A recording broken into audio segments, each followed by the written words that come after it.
China's Inner Mongolia autonomous region reported 2 deaths from the bubonic plague last week, one on August 2nd and the other on August 8th. A netizen posted a video explaining that local ethnic Mongolians are terrified and have held rituals to repent and pray for blessings. Also on August 8th, a massive sandstorm hit Bayannur located in Inner Mongolia.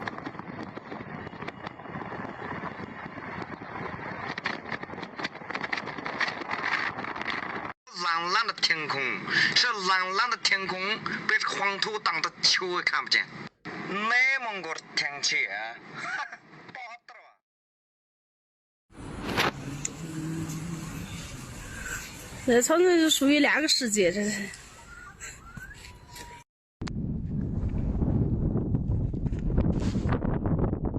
哎呦我操！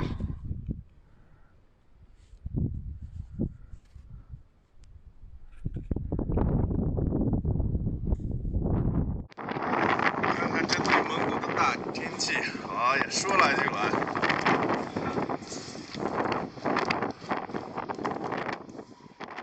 The following day, a tornado swept through Xilamuren Grassland, a famous Mongolian-themed summer resort, destroying more than 150 yurts to the ground and injuring 33 people.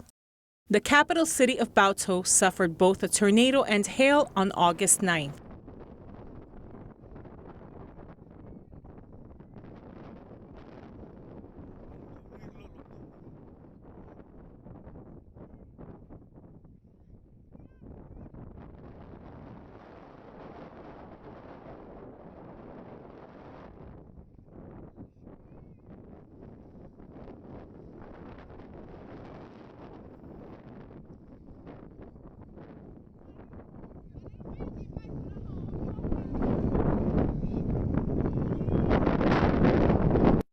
龙卷风，草原上的龙卷风。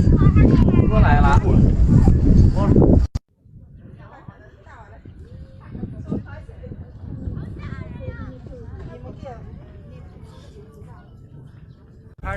亮的。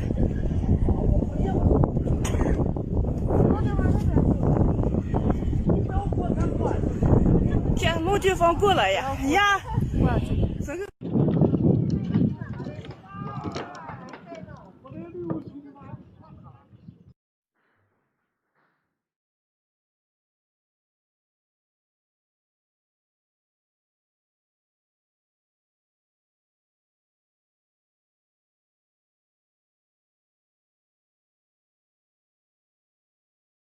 现在昭和，龙卷风刮起来，那旅游那种大说了，蒙古包都刮成这样，龙卷风。